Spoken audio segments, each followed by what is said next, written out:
Wow, those were some really powerful presentations, weren't they? I'm inspired, so thank you for all of you who gave these opening remarks.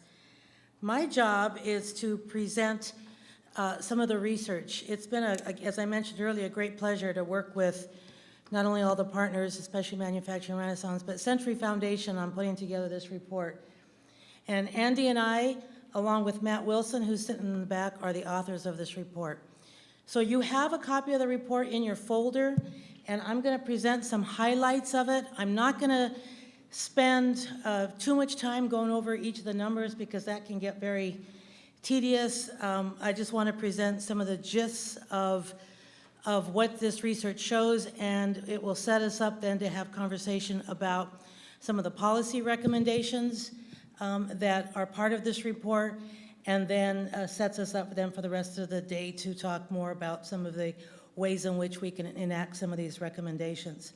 So essentially what we've done in this data, and you can see from, I'm not sure if you can see the bottom here, but you can see that, first of all, I really appreciated your remarks, Jeff, to start out talking about the context and the decline of the restructuring of the economy, what that meant for the changing nature of the role of the state, and how that played out in deindustrialization, and then what the impact of that not only was but continues to be.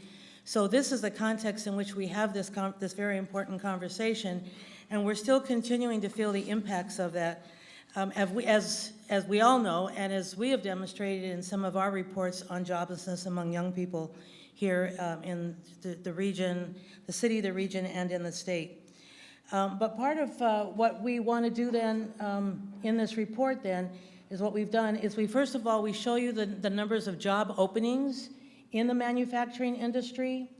We look at the current state of employment conditions in Chicago, and when we say Chicago, we're looking at Chicago, Cook County, and the Collier counties.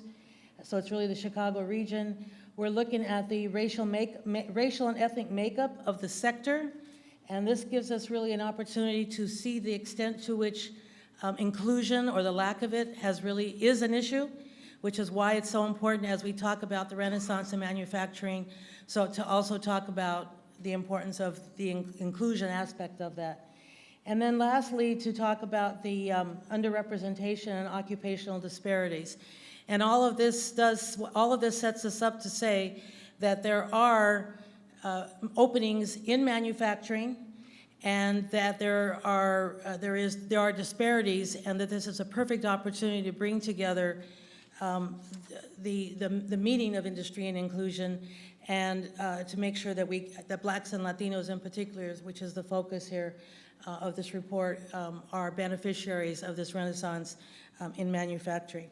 So some of this data then, again, I've got it highlighted here. I'm not going to go through every single point because you'll be asleep even just after 6 slides.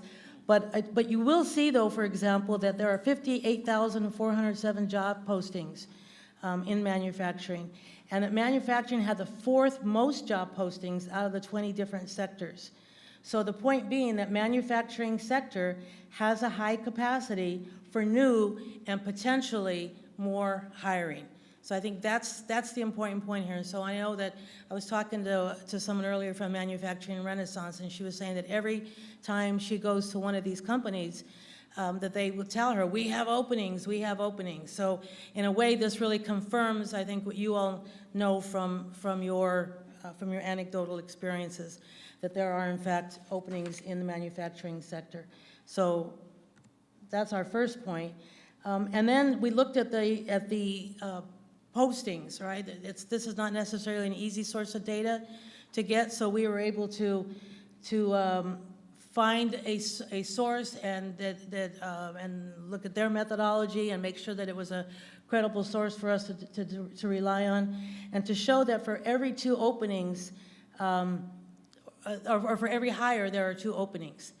So that again, making that same point that there are possibilities in manufacturing. I really appreciated the point. I'm not sure if it was Jeff or the treasurer who said that some people out there say, "Oh, manufacturing is dead." Well, manufacturing is not dead. right? And in fact, I think one of the main points of all of us coming together today is to really make the point that this region has a history of manufacturing, and that it still serves as a really great potential for us not only to build our economy, but to build people's access and communities' access to wealth. It has been a source of middle-class upward mobility, as the senator was saying earlier, and with its decline, we saw the impacts of that, but we also see now with these figures the possibilities, and that's what we're trying to hit home here. So that manufacturing the other thing that this shows, though, because of the numbers of job openings and the numbers of openings in relation to those that are being filled, that in fact there is a need for workers, which is something else that you all also can probably attest to through your own experiences. So here, in this case, the levels of education and experience in the manufacturing sector, one of the things that I think is what we wanted to do here was to characterize the kinds of openings, and to make the point here, for example, that nearly 40% of these openings require just a high school diploma or some vocational training. So there's really, again, making the same point of the possibilities here. So programs like Manufacturing Connect, for example, and legislation like the one that the senator made reference to, that Senator Mary Waters Representative Mary Waters is getting through the legislature. So that's an important point, right? That with minimal training, we can get people into these positions. And that also, one of the things that has happened in the last 40 years among the many problems and the many policy shifts has been the separation of education and vocational training. And so that part of what we want to do is also bring that match together, and I think Andy will speak to some more of that when he gets to the policy recommendations. And so part of it is for those organizations, such as Manufacturing Renaissance, in this area that are doing that, we want to see more support and more effort for that, because indeed, that is what can make the difference, right? Given that the nature of these kinds of openings, right, with the training, we can get them filled. So there is this potential for hires in the lower wage and lower skilled and less experienced workers. So it's a great opening then, and a great pathway beyond that. So to look at the issues around inclusion slash exclusion, we looked at an unemployment rate by race and ethnicity. And I want to also distinguish between unemployment rate and joblessness. We looked at unemployment here. Some of the reports that we've done before, we've looked at joblessness, which actually captures that chronically unemployed. So if you imagine that these figures for the chronically unemployed are even higher than just the unemployment rate itself. But still, what you see here is the disparity. You see how much higher the unemployment rate is for blacks in comparison to whites, and for Latinos in comparison into whites. And so, and then when you add into that, for example, even looking at young people, out of school, out of work rates, for black 20, 24-year-olds, for example, that figure is 37%. That's citywide. And again, as someone made the point earlier, when you go, I think Karen made the point earlier, when you go into some of the neighborhoods, those figures are even higher, right? So the numbers of jobless, out of school, out of work youth is incredibly high. So this becomes a really targeted population for this effort. And I think that's a really important point that we want to highlight. And then, so basically the economic indicators, whether it's unemployment rate or out of school, out of work, point to the stark inequality and the need for economic inclusion, right? So we've got the job openings, we've got this entry-level possibilities, and then we have this huge need for inclusion. And then what we also did is we looked at then the ethnic composition by the various industries, occupations and industries. And part of what it shows, for example, and this is, blacks and Latinos have always had a large percentage of their labor force in manufacturing, so that when we had the decline of manufacturing, it was those communities that were hit the hardest. And so you can see, for example, for blacks, that went down 54.2%, for Latinos, 49%. And still it was hit hard also for whites at 36.3%. But you see the bigger impact, right, among for blacks and Latinos. And so now that we've seen a kind of a stabilizing, if you will, of the decline, it's where the lines have flattened out, that now this tells us, right, that we now have this opportunity for the inclusiveness. It's stabilized. Now let's get it back up. And as we get it back up, let's make sure that we've got that inclusion aspect to it. I think this, and maybe one more slide on firm ownership and population proportion. It was also important to see who owns these firms. And particularly with the demographic shifts and the impending retirement of more and more baby boomers, succession is a big issue. And there's, again, Dan Swinney has convened a group around that, which includes Victor Dixon from Safer Foundation, Chicago Federation of Labor, and others. And in fact, we're getting ready to release another report with them on data on the succession and the opportunities and possibilities for succession in firm ownership. So this should also be a strategy, right? But it shows you, again, the disparities in firm ownership. And so most of the firms are not owned by Blacks and Latinos. But as we see this demographic shift, it's a new opportunity for inclusion. So, with a commitment to expand opportunities for education and job training, the manufacturing sector and communities of color can simultaneously address their respective employment needs. Thank you. I'm going to pass it now to Andy, who will talk about some of the policy recommendations. Senator. Forgive me, Dr. Córdova, but as I would on the Senate floor, may I ask for a point of personal privilege? Yes, you may indeed. I failed to say thank you to former State Representative Paul Williams, who was incredibly important to our efforts and will continue to be in the legislature for House Bill 5062. So thank you, sir. So, and Senator, I'm so glad that you did that, because again, that came out of this legislative committee of the Chicago Manufacturing Renaissance Council. And so again, your support and your work on that, Representative, was so critical. But again, it points to the importance of these partnerships. And I think, Senator, I think you said it earlier about the importance of leveraging our assets, right? And so we've got so many assets in the room here today. And I think what we want to do by the time we're done is make that commitment to one another to keep the fire going. Thank you. To Andy Stettner now.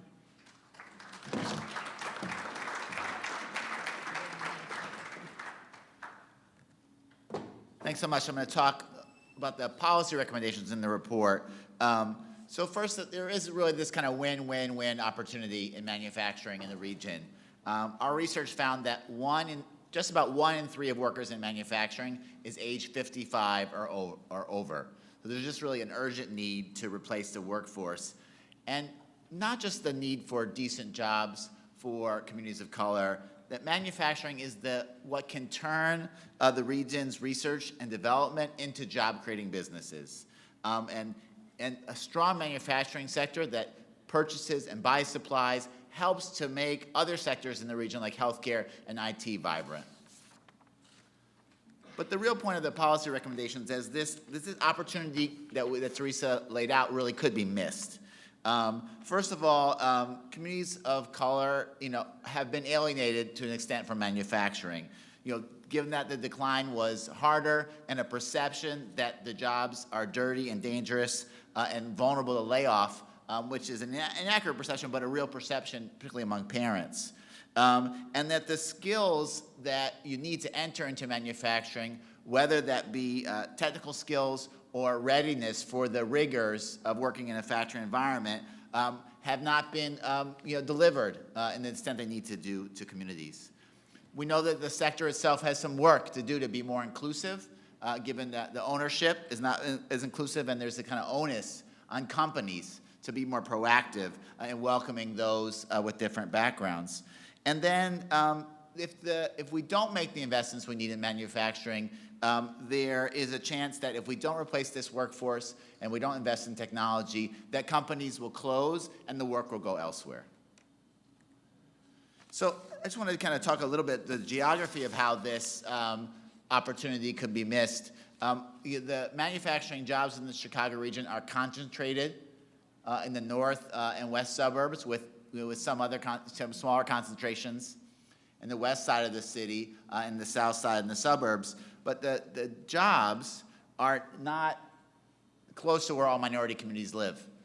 This map, if you can see the map, are blue, red, and green dots for different ethnic groups, blue being African American and red being Hispanic and green being white. And you can see that while the Latino community has kind of spread out across the region in response to where manufacturing jobs, there has been more, the concentrated segregation of the African American community makes this an additional challenge that we're going to have to address. So there's some good news, that we can report. There are model programs in the region. We've spoken about Manufacturing Renaissance. We're going to hear more about their way of bringing technical training and work experience in high-class machines to young people. There are sectoral programs that are meeting both the workforce needs of manufacturers, connecting them with labor and community, and effectively placing individuals, some with significant employment barriers, like criminal justice, into manufacturing jobs. There have been successful efforts that we'll hear about around job creation, about ensuring that those public dollars the treasurer talked about are converted into good-paying jobs closer into those minority communities that we looked at. Obviously, we heard already about some moves among labor to move to an inclusive framework for hiring and a real openness that we've seen in our interviews for the report and also across the region among business about recognizing the need to hire a more inclusive workforce. Apprenticeship was a key gateway into the middle skill or higher skill careers in manufacturing, but many of the union-run, in particular, manufacturing apprenticeships programs are really scaled back, but now it's at an early stage of rebirth. Those programs are refilling up, and new programs are beginning to stand up in terms of apprenticeships. So our challenge is, although those programs are innovative, there's a challenge of thousands of workers in the region that need to be refilled, and we're still only reaching hundreds. And so what we have done with this High Wage America campaign is kind of put out a framework for action. And the key message here is sometimes, talking about manufacturing, we're worried about jobs going to China, worried about what we chose around trade or currency. But in fact, there's a lot of actions that can be done at the regional level to revitalize manufacturing. And it's really about connecting the economic development approach about what manufacturing needs to rebirth with the workforce development approach about reinvesting in workers. So a couple of key findings from the report. The key finding is something that we've been hearing across the region is taking this sectoral approach to job training, which is looking at two customers, both the worker being placed and the business, and really applying that more aggressively to programs in the K-12, area. The most recent data that we could find around the Chicago Public Schools, technical high schools, was from 2013, and only 118 students in that year received an industry-recognized credential. So we need more programs that probably have three critical elements: getting an industry-recognized credential, which in manufacturing are rigorous. They usually require 12th grade reading and math. Getting some work experience, so that requires real relationships with manufacturers, and having access to state-of-the-art equipment to learn a skill. So having those three components.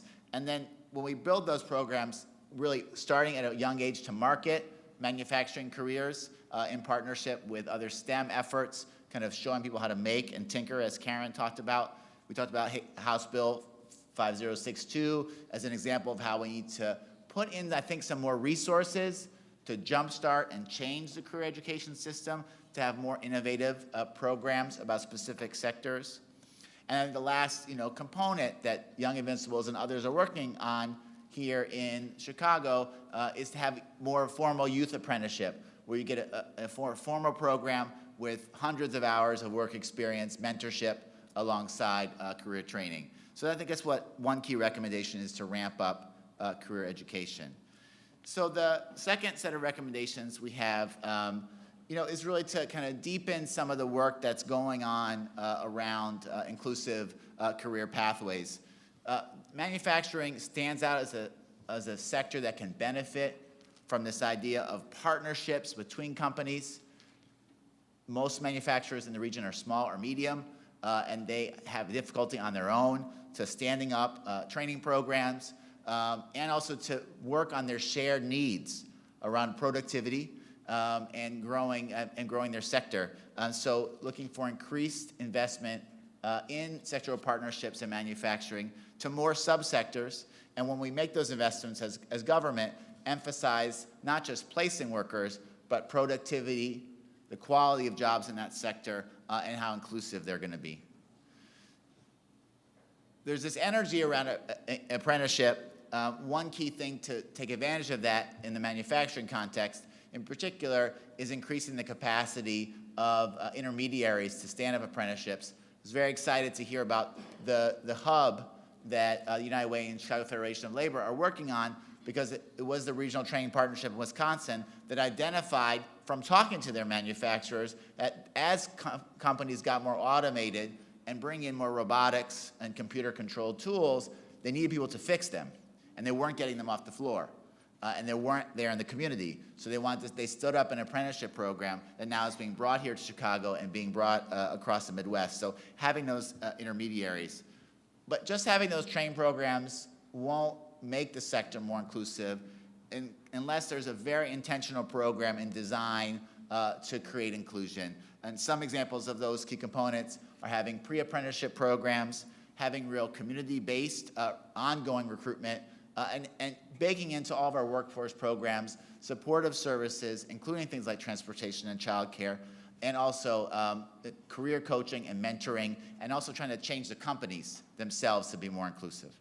And lastly, as we saw from those maps, we're not going to solve this without addressing transportation barriers to get people from where they're living to the jobs where they are. And one issue that's being worked on here I think is very important, and we heard in other cities, is dealing with the disproportionate suspension of driver's licenses in communities of color.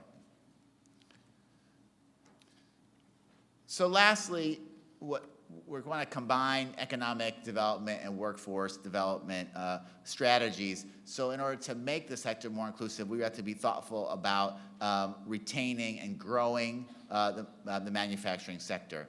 Illinois is not, as a state, using federal dollars that are available on the table that can be used to identify businesses that are distressed and provide them turnaround services, including finding a new owner when necessary.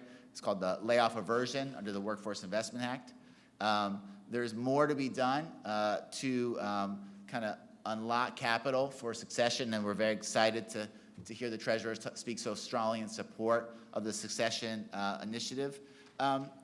One piece that also we saw in the research comparing Illinois to other states is that there is a very robust research and development sector, but there needs to be more investments about how to take that research in an applied way and move it into jobs, whether it's about creating new manufacturing companies in biotech, for example, or whether it's about having the most high-tech joining and other technologies for developing the region's metal manufacturing sector. So to have a real intermediary role and have those intermediaries really think both about the companies and what technologies are needed and how technologies are going to make workers the most efficient as possible. And then a broad effort, there's a lot of subsidies that go into manufacturing.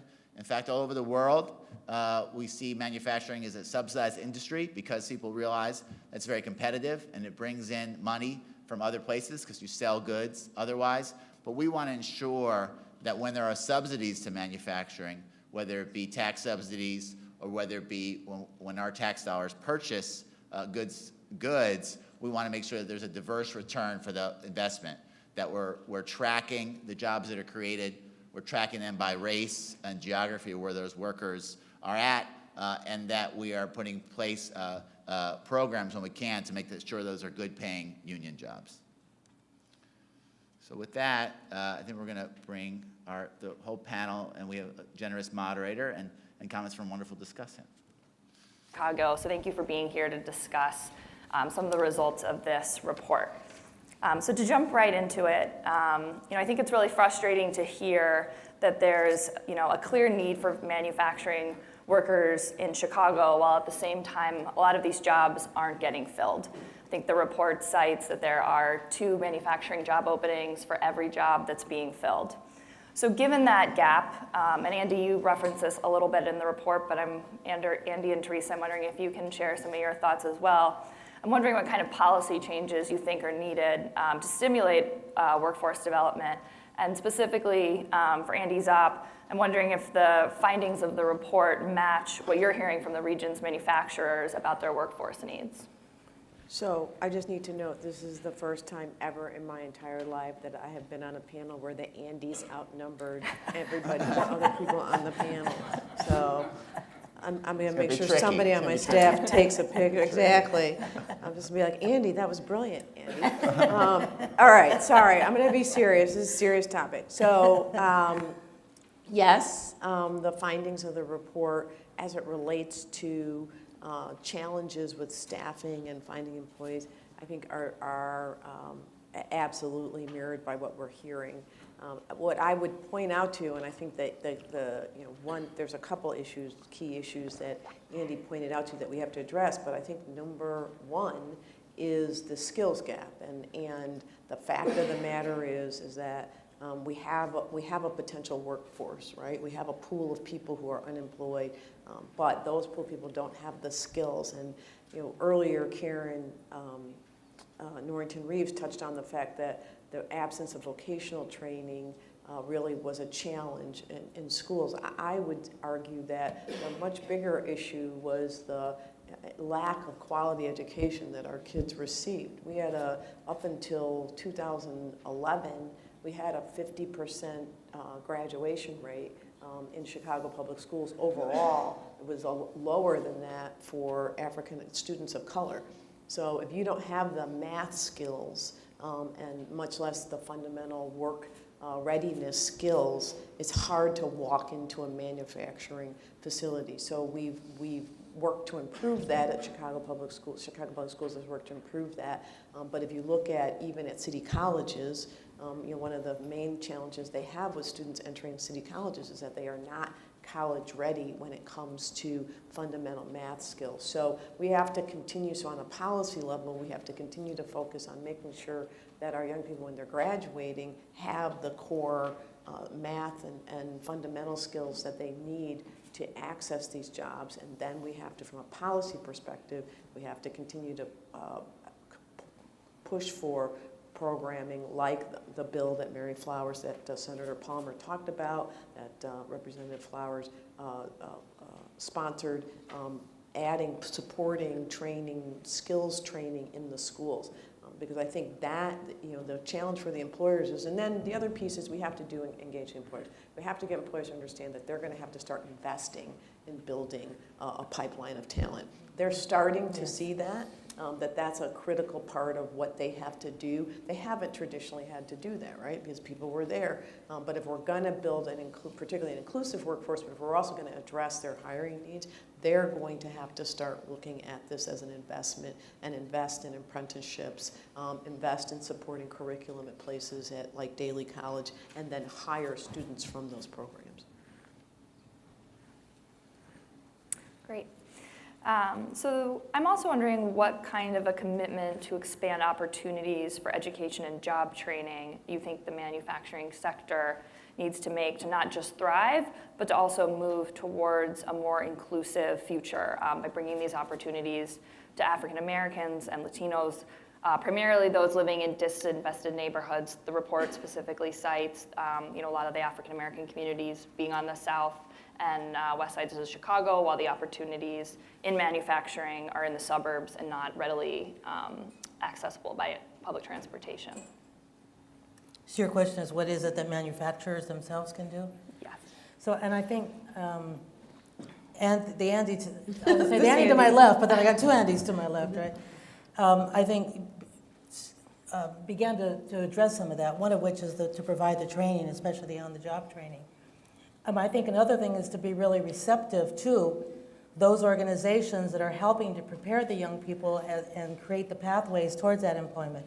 So we've been mentioning Manufacturing Renaissance. There are others in the city, and for example, Bethel New Life and So I think the commitment to work with those organizations becomes really important. And I guess just generally, I want to make sure we get this point in. You know, part of why manufacturing is so important, and I think we all know this, but I want to make sure it sort of gets stated explicitly, which is that manufacturing has one of the biggest multiplier effects, right, of all industries. So when we talk for every job, for every manufacturing job, there are 5 more jobs created.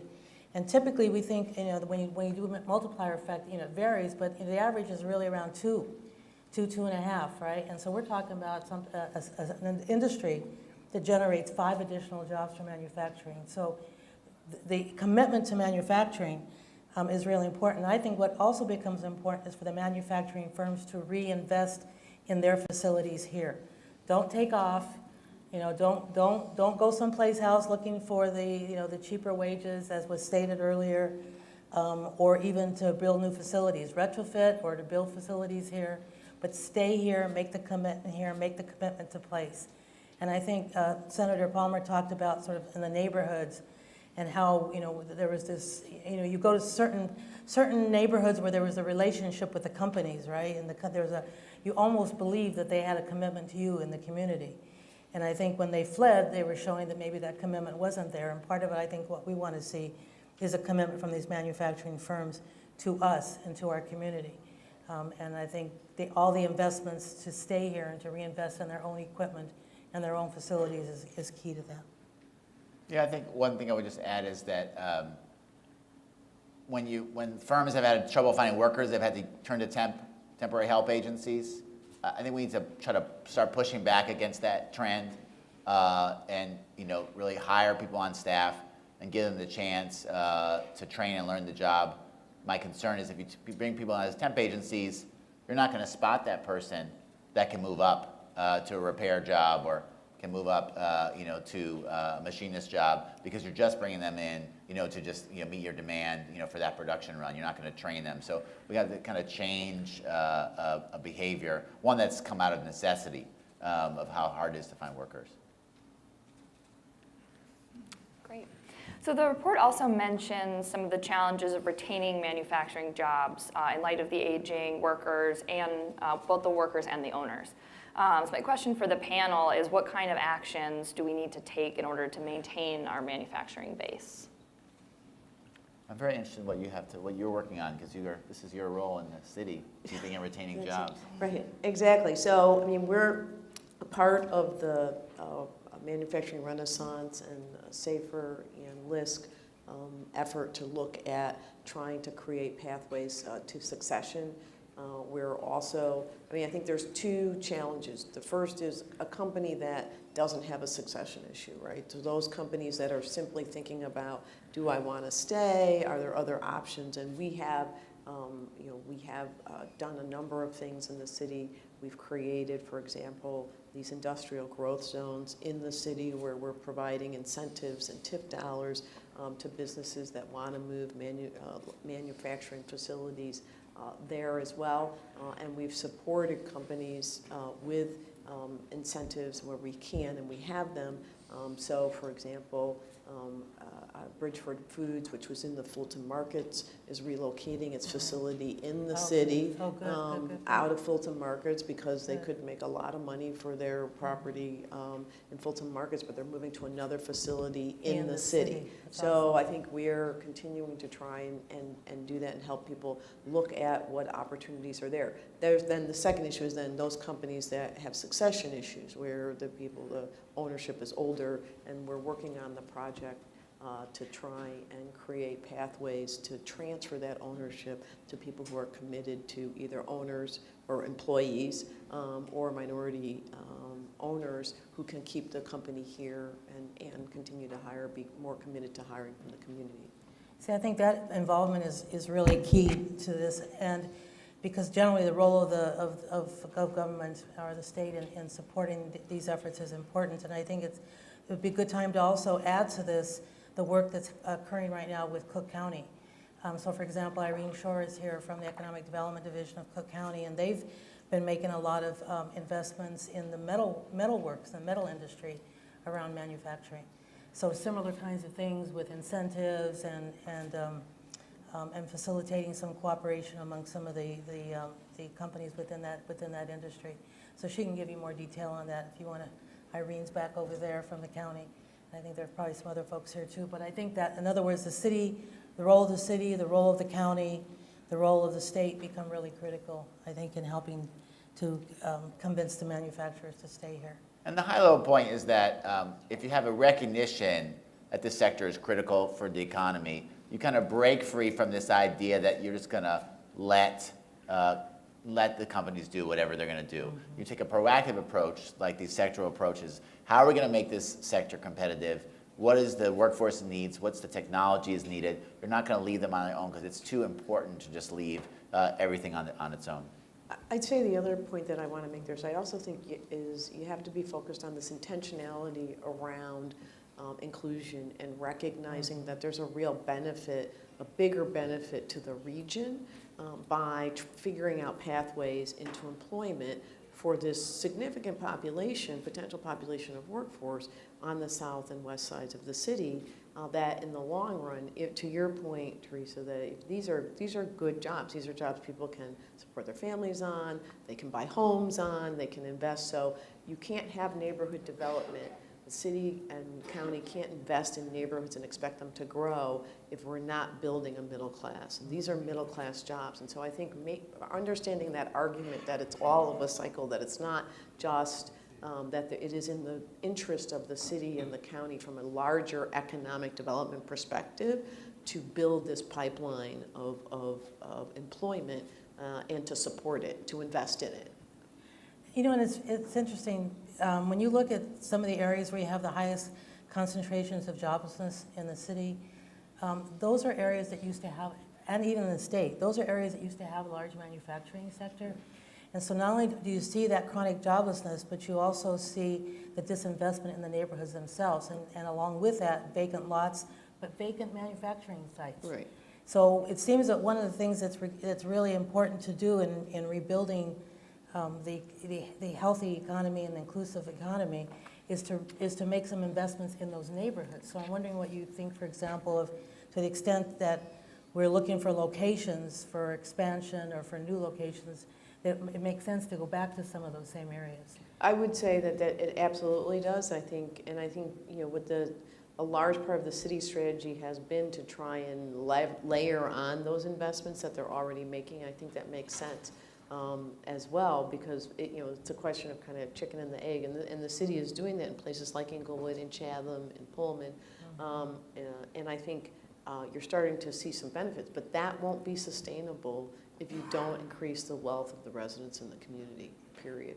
One other trend that we're seeing that I want to just touch on that I think is really positive, and that we're trying to encourage at WPC is young entrepreneurs of color who are building and growing businesses. Mm-hmm. We've talked in the last month or so to two separate. One is is building a company around transportation and logistics, and they're looking hopefully they've been out of the city, but we're trying to get them to come into the city, but it's, you know, two young African-American men. The other is a young African-American woman who's got a manufacturing plant in Harvey. She's adding to that company.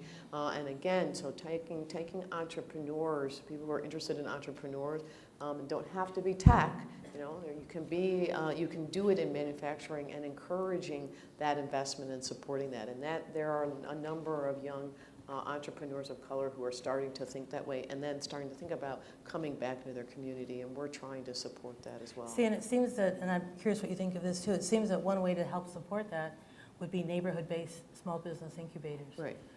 Where you're not only providing an opportunity to have maybe some space at below market rate, but shared access to whatever other facilities you might need, the internet and so on.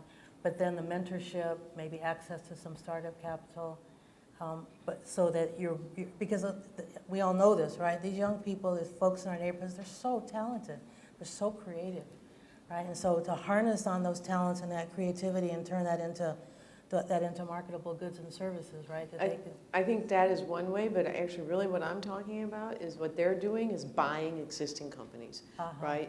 And buying existing companies, upgrading them, getting investment. And so I think the way what we're trying to do to support them is to make sure they have access to the capital that they need because they're young, they're people of color, they have all those things that get in the way.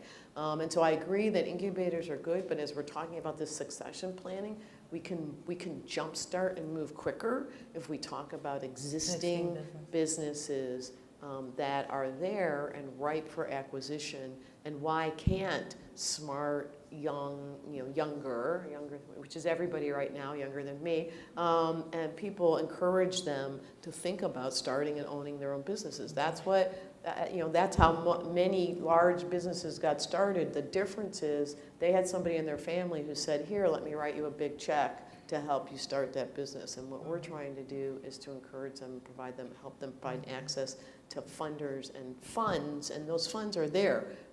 Bain Capital from out of Boston, where Deval Patrick now works, has started a fund to invest in the community. The Catalyst Fund, or Kurt Summers' 77 fund is about trying to put capital in the community. To me, that capital should be going to those kinds of investments, because there's, to your point, that you're going to have that greater impact. You're going to have the business, but you're also creating wealth in the owners, who hopefully then will use that to invest in other places in the neighborhood. So that's something that we're also working on at WBC and trying to support. Great. I think we have time for a few questions from the audience. We want to give you the opportunity to ask some questions for the panel. We've got someone right here. If you can wait for microphone.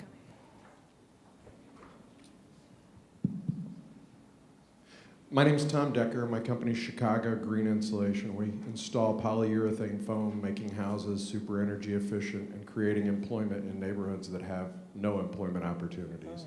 I liked hearing the commentary about home ownership, and as a parent of a 9 and a 10-year-old, we talk all the time about beginning with the end in mind. And this room has some of the most powerful leaders in this field anywhere. And I think that it's hard to get more than a dozen or more applicants if you're talking about offering somebody an hourly wage. But if you talk about home ownership, you're really talking about getting flooded with opportunities.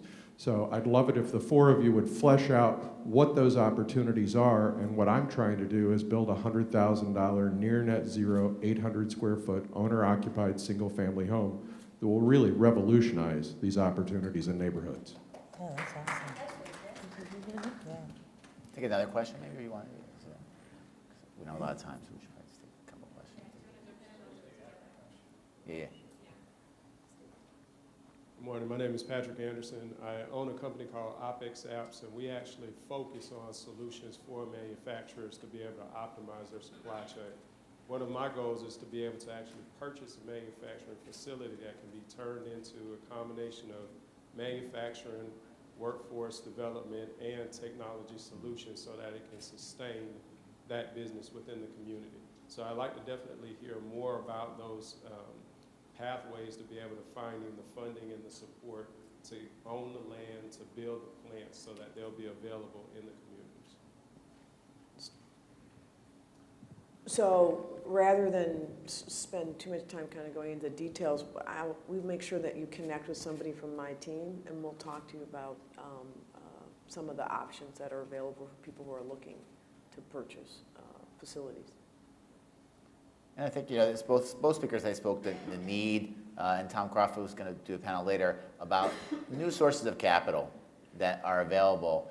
We've heard from in this committee, this tour, the need, maybe leveraging something like this new opportunity zone law that was passed out of Congress for more targeted investment funds for people who are wanting to build businesses, and really pushing this idea of economically targeted investments, pushing it to not just to not just be focused on the environment, but also focusing on the communities that need jobs.